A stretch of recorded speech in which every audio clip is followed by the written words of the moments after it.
كنت أسمع رسول الله صلى الله عليه وسلم يكثر من قول استغفر الله وأتوب إليه، أو قال ما كنت أسمع أحدا يكثر من قول استغفر الله وأتوب إليه أكثر من رسول الله صلى الله عليه وسلم.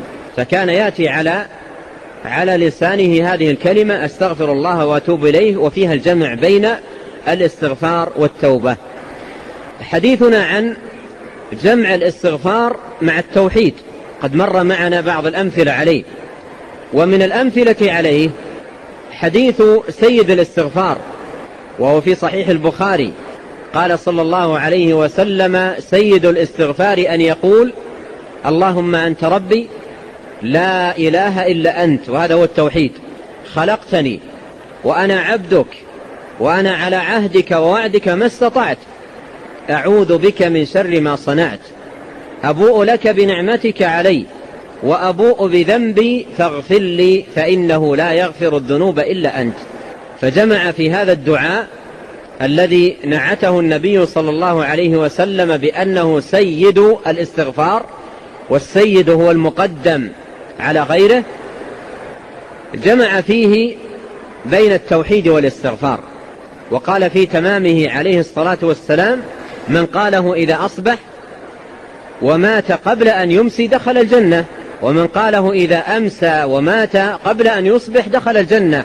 وهذا يدلنا على عظيم فضل هذا الدعاء المبارك واستحباب توظيفه في جملة أذكار المسلم في يومه وليلته. الشاهد أن النبي عليه الصلاة والسلام جمع فيه بين التوحيد والاستغفار. أيضا من النصوص التي جاء الجمع فيها بين التوحيد والاستغفار الحديث القدسي المخرج في سنن الترمذي وغيره عن أنس بن مالك رضي الله عنه عن النبي صلى الله عليه وسلم فيما يرويه عن ربه تبارك وتعالى أنه قال يا ابن آدم إنك ما دعوتني ورجوتني غفرت لك ما كان منك ولا أبالي. يا ابن آدم لو بلغت ذنوبك عنان السماء ثم استغفرتني غفرت لك. يا ابن آدم لو أتيتني بقراب الأرض خطايا ثم لقيتني لا تشرك بي شيئا لأتيتك بقرابها مغفرة. فجمع في هذا الحديث بين الاستغفار والتوحيد في ذكر موجبات غفران الذنوب والنجاة من سخط الله تبارك وتعالى وعقابه. يقول شيخ الإسلام ابن تيمية رحمه الله في بيان الحكمة من الجمع بين التوحيد والاستغفار في نصوص كثيرة وأدلة عديدة في القرآن والسنة، يقول رحمه الله لأن التوحيد وكلمة التوحيد إذا جاء بها العبد عن يقين وصدق محت الشرك كله، صغيره وكبيره، دقيقه وجليله، سره وعلنه. إذا جاءت أو صدرت من العبد عن صدق وثقة وإيمان فإنها تمحو الشرك. وإذا أتبعه بالاستغفار فإن الاستغفار يمحو الذنوب. كلمة التوحيد إذا صدرت عن صدق محت الشرك كله، والاستغفار يمحو الذنوب والخطايا التي هي ليست فروع الإيمان. فإذا جمع بين التوحيد والاستغفار محى التوحيد الشرك ومحى الاستغفار الذنوب. ولعله لهذا الأمر كان نبينا عليه الصلاة والسلام كما ثبت في صحيح مسلم كان إذا جاءه الرجل وقد أسلم يعلمه أن يقول اللهم اغفر لي وارحمني واهدني وارزقني، فيعلمه الاستغفار طلب المغفرة، لأن العبد إذا جاء بالتوحيد محى توحيده شركه، وإذا جاء بالاستغفار محققا له محى استغفاره ذنوبه. ولهذا يحتاج العبد حاجة ماسة إلى الإكثار من هاتين الكلمتين، كلمة التوحيد لا إله إلا الله والاستغفار، يجمع بينهما. ولهذا جاء في بعض الأذكار كما مر قريبا الجمع بين هاتين الكلمتين. من قال أستغفر الله الذي لا إله إلا هو الحي القيوم وأتوب إليه، جمع بين الاستغفار والتوحيد. وكذلك سيد الاستغفار جمع فيه بين الاستغفار والتوحيد.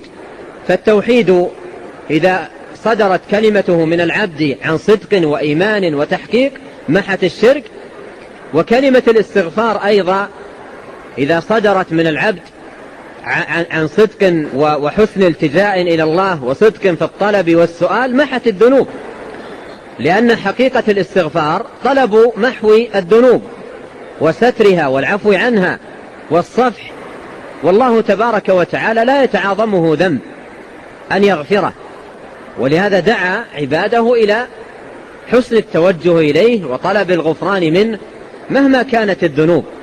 قل يا عبادي الذين أسرفوا على أنفسهم لا تقنطوا من رحمة الله إن الله يغفر الذنوب جميعا إنه هو الغفور الرحيم. يغفر الذنوب جميعا أي بما فيها الشرك بالله. متى؟ لا تقنطوا، يعني توبوا إلى الله، لا تقنطوا من رحمة الله، أقبلوا على الله عز وجل تائبين نادمين منيبين. ولهذا قال في الآية التي بعدها وأنيبوا إلى ربكم وأسلموا له، فهذا في حق من تاب. ولهذا لا يشكل عليك مع هذه الآية قول الله في سورة النساء إن الله لا يغفر أن يشرك به. هناك قال إن الله لا يغفر أن يشرك به ويغفر ما دون ذلك لمن يشاء. وفي آية الزمر قال إن الله يغفر الذنوب جميعا. آية الزمر في حق من تاب، وآية النساء في حق من مات على ذلك. من مات على الشرك لا يغفره الله له، لكن من تاب من الشرك أو تاب من أي ذنب مهما كان فإن الله عز وجل يغفر له ذنبه. ولهذا قال لا تقنطوا من رحمة الله إن الله يغفر الذنوب جميعا.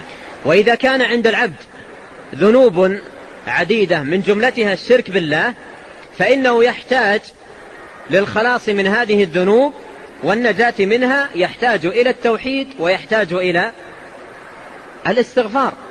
يحتاج إلى التوحيد ليمحو شركه وكفره، ويحتاج إلى التوحيد ليمحو ذنوبه وخطاياه.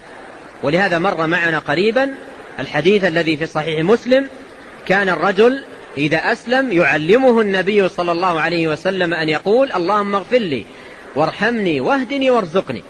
يعلمه أن يستغفر.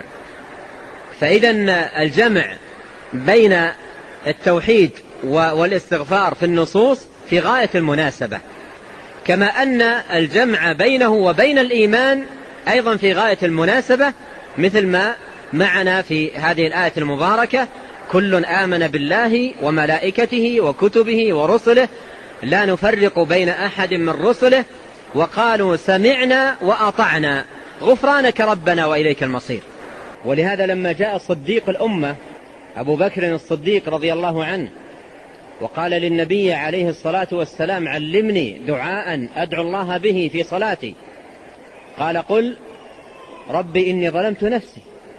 يقول النبي عليه الصلاة والسلام لأبي بكر الصديق رضي الله عنه قال قل ربي إني ظلمت نفسي ظلما كثيرا ولا يغفر الذنوب إلا أنت فاغفر لي مغفرة من عندك وارحمني إنك أنت الغفور الرحيم. أرشده إلى هذا، لأن العبد مهما بذل ومهما اجتهد في تتميم الإيمان وتكميل العمل والاتيان به على أتم أحواله وأعلى درجاته لا بد فيه من التقصير ولا بد فيه من النقص.